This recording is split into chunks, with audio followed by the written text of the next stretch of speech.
ghost story that sounds completely unbelievable but is entirely true. I'll go first. When I was 8, Man, one of these stories that still scare me to this day, y'all. So the set to say, I had to be like 7, 8. I used to go to my grandparents' house, and the summertime, because I was from the south side. One thing I can say about my grandfather, God rest his soul, he didn't really want me in the hood when they had a house look like this behind him. So the picture is for content reference. This is the house I was at when all this went down, y'all. So I had to be about, like I said, 7, 8, and my aunt had to be about 11, because me and Nat is only, if I'm 7, 8, she probably about 11, 12. We was only 3 years apart. So my grandmother and grandfather was somewhere. They usually really didn't even go out. I forgot where they went, but they went somewhere. They had put my other aunt, Big Daddy, in charge. It was Big Daddy, Nat, a couple of my other cousins.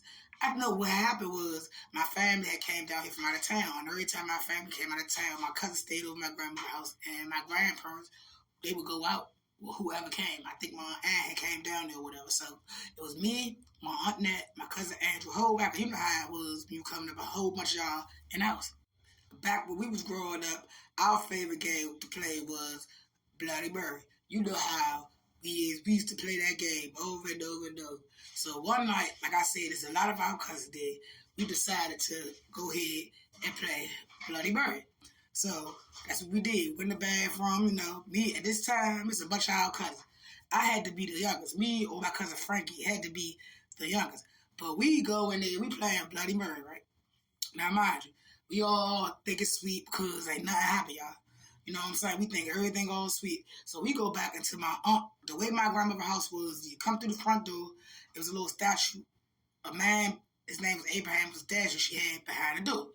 Then you walk to the back. It's the living room. You walk to the back. It's my grandmother's room. It was that room. It was the bathroom. So we come out the bathroom. We go in my aunt's room, God rest her soul, and we in there watching TV, watching movies.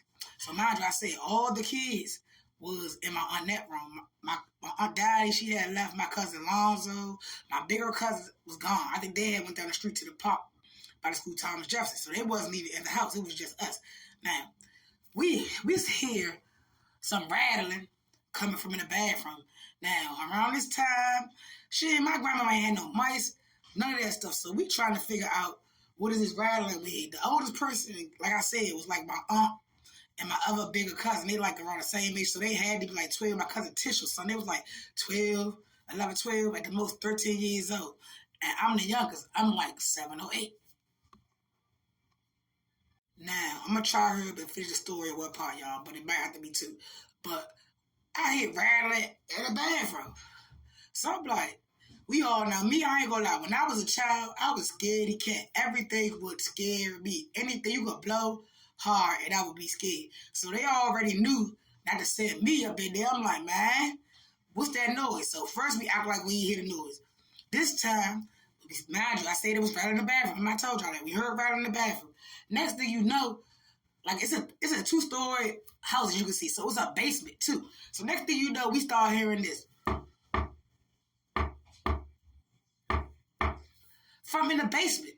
Now, at this point, we like, nah, it gotta be Daddy, Alonzo, and them. It gotta be them, right? So we start crying, kids. We start screaming, crying. So my cousin like, come on, we gonna go investigate. Like my cousin and my aunt. So they think they gonna go investigate. So I'm like, let us investigate them. So I made them, they got in the front or whatever.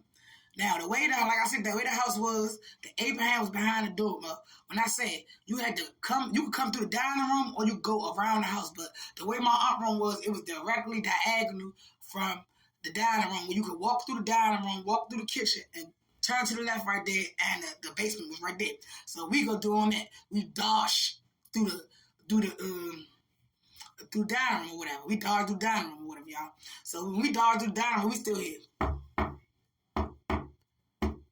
So now we totally convinced it's Chaz. So now we totally convinced it's Daddy Chaz and Alonzo. We like, it gotta be them. As we saying that, we hear it again. So we scared now. At this point, I'm bawling. I'm crying. They go down the steps. I stopped dead in my tracks, mind you. All right, so before I even get to the end of the dining room with the kitchen there, I stopped right there in front of the refrigerator. My cousins went down, and mind you, up upstairs by myself. I hear shuffling again. I'm like, oh, because I'm by myself. Next thing you know, I see my cousin. I'm saying he darting upstairs like the man off of Get Out Heat. Darting, right? So as he dart upstairs, but this time, instead of going, I guess, beelining through the kitchen to go back to the dining room to get back to my aunt room business, I was standing at the refrigerator. He go around the front. When I say that man literally urinated on himself, this man urinated on himself, bro. We go right there. The Abraham, mind you, he's supposed to be behind the door. The man is right there, like in the cutway. We trying to figure out how this man got right there. At first, I thought my aunt and them was still downstairs. Mind you, all of them started coming upstairs. They all wasn't back upstairs. All I see was my cousin dodging back upstairs. Whole time, come to find out my aunt was never down there, y'all. We ain't know what that was. But to this day, we know we heard that. And Abraham was moved. And man, when I say, I thought, wow, I was scared shitless to go to my grandmother's house. Like, I would cry when it was time for me, because I would go there every break, spring break, fall break, summer break, winter break. Anytime I had a little time, my grandfather, he was an active grandfather. He would come and get me. He would come and get me or whatever. But after that, we were scared shitless. We called our grandmother, grandfather. They was laughing at us. They ain't believe that. They thought we was tripping. They told us to stop watching scary movies, and we shouldn't have been playing Bloody Murray. But y'all, in my soul and the depths of my heart, I feel like that we would have never played that Bloody Murray. None of that would never happen. And that's only one of the stories. And now look at the house. The house look weird. It's out Lanham, Maryland. Mind y'all, from Southeast DC. It's out Lanham, Maryland. The house looked creepy, y'all. The house was creepy. I got plenty of other stories about this one particular house. If y'all want him, let me know. But I still believe in my heart, y'all, if we did not play that Bloody Murray stuff, bruh, none of that would have happened. And I feel like that set off another chain of events. If y'all like them, let me know. Until next time, be safe.